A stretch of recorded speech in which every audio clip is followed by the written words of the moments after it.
Beautician శిరీషది హత్య లేక ఆత్మహత్య? హత్య అయితే ఎవరు చేశారు?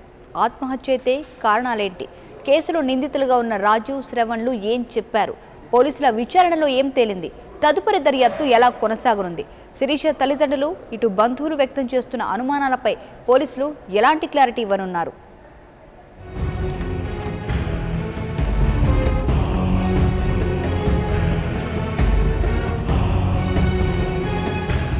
బ్యూటీషియన్ శిరీష ఆత్మహత్య కేసు విచారణలో పలు ఆసక్తికర విషయాలు వెలుగు చూస్తున్నాయి.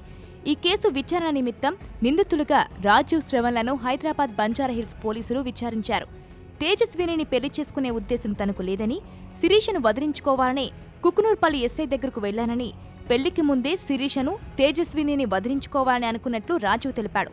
అయితే శిరీషను చంపాలనే ఉద్దేశం తనకు లేదని, జరిగిన పరిణామాలు తెలుసుకొని శిరీష ఆత్మహత్య చేసుకుందని పోలీసులకు చెప్పినట్లు సమాచారం. నేరుగా ఇంటికి వచ్చిన తేజస్వినిని తనను పెళ్లి చేసుకుంటానని చెప్పడంతో తల్లిదండ్రులు ఒప్పుకోలేదని రాజు చెప్పాడు. తర్వాత శిరీషతో తేజస్విని గొడవపడి బంజారాహిల్స్ పోలీస్ స్టేషన్లో ఫిర్యాదు చేసినట్లు చెప్పాడు. ఈ క్రమంలో ఎస్ఐ ప్రభాకర్ రెడ్డికి చెప్పి శిరీషను బెదిరించాలని అనుకున్నట్లు రాజీవ్ వివరించాడు. ఎస్ఐ ప్రభాకర్ రెడ్డి ఏం చేశాడో తెలియదు కానీ శిరీష మనస్తాపానికి గురైందని చెప్పాడు.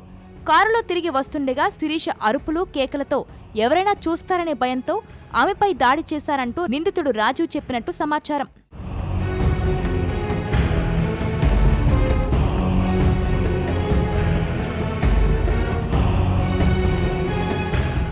శిరీష ఆత్మహత్య కేసులో రాజీవ్ ప్రియురాలు తేజస్విని వాంగ్మూలాన్ని పోలీసులు రికార్డ్ చేశారు. కీలక విషయాలను ఆమె వెల్లడించారు. రాజీవ్, శిరీష మధ్య సాన్నిహిత్యం గురించి తెలిసి శిరీషకు ఫోన్ చేసి గొడవపడినట్లు పోలీసులకు వివరించింది. ఈ విషయాన్ని ఏ విధంగానైనా పరిష్కరించుకోవాలని తనపై శిరీషపై తాను బంజారాహిల్స్ పోలీస్ స్టేషన్లో పలుమార్లు ఫిర్యాదు చేశామని, పోలీసులు బిజీగా ఉండడంతో ఈ కేసు విషయంలో కొంత తాత్సారం చేశారని, ఈలోపే అనర్థం జరిగిపోయిందని తేజస్విని చెప్పింది.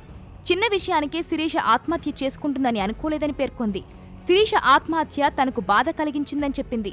రాజీవ్ను ప్రేమించారని, ఆయన ఫేస్బుక్లో పరిచయమైన తర్వాత ప్రేమాయణం సాగిందని, రాజీవ్ను పెళ్లి చేసుకుందామనే ఉద్దేశంతోనే బెంగళూరు వదిలి హైదరాబాద్కు వచ్చి జాబ్ చేస్తున్నానని తెలిపింది. రాజీవ్ కోసం తాను బెంగళూరు నుంచి వస్తే ఆయన తనను మోసం చేశాడని తేజస్విని ఆవేదన వ్యక్తం చేసింది. ఇదిలా ఉంటే బ్యూటీషియన్ శిరీష కేసు ఎఫ్ఐఆర్లో పోలీసులు కీలక విషయాలు పేర్కొన్నారు. 12వ తేదీ మధ్యాహ్నం 2:30 మ్యారేజ్ అపాయింట్మెంట్ ఉందని భర్తకు చెప్పి శిరీష ఇంటి నుంచి బయలుదేరిందని, ఆ తర్వాత రాత్రి 8:40 భర్తకు ఫోన్ చేసి ఇంటికి రావడం ఆలస్యమవుతుందని చెప్పిందన్నారు. రాత్రి 1:58 భర్త ఫోన్కు శిరీష తానున్న లొకేషన్ షేర్ చేసిందని, ఆ సమయంలో ఆయన నిద్రలో ఉండడం వల్ల చూసుకోలేదని దర్యాప్తులో వెల్లడైందన్నారు. అనంతరం తెల్లవారుజామున 4:10 శిరీషకు భర్త ఫోన్ చేశాడని, ఆమె ఫోన్ లిఫ్ట్ చేయలేదని, దీంతో 5:40 ఆయన బేగంపేటలోని డ్యూటీకి వెళ్లిపోయాడని, 6:40 బంజారాహిల్స్ పోలీసులు అతనికి ఫోన్ చేసి శిరీష చనిపోయిందని చెప్పారన్నారు. వెంటనే ఆయన ఆర్జే స్టూడియోకి వచ్చి శిరీష మృతదేహాన్ని చూసి అనుమానం వ్యక్తం చేస్తూ శిరీష ఆత్మహత్య చేసుకునేంత పిరికిది కాదని ఆయన పోలీసులకు ఫిర్యాదు చేసినట్లు తెలిపారు.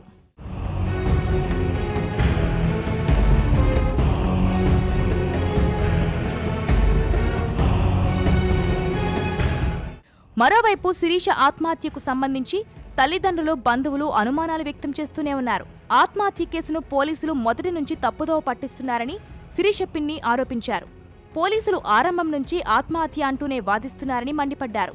శిరీష పోస్టుమార్టం త్వరగా పూర్తి చేయాలని తొందరపెట్టింది, అంత్యక్రియలు నిర్వహించాలని అడావిడి చేసింది పోలీసులనని తెలిపారు.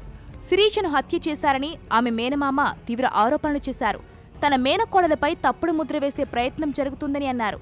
తన మేనకోడలని కారులో తీసుకొచ్చేటప్పుడే హతమార్చారని, మెడకు వైరు బిగించి ఆమెను హత్య చేశారని ఆయన చెప్పారు.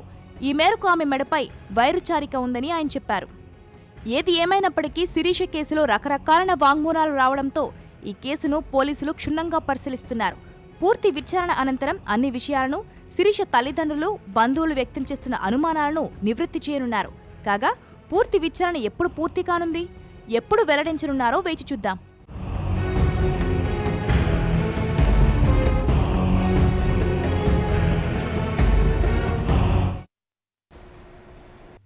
For more updates, please subscribe 99 TV Telugu.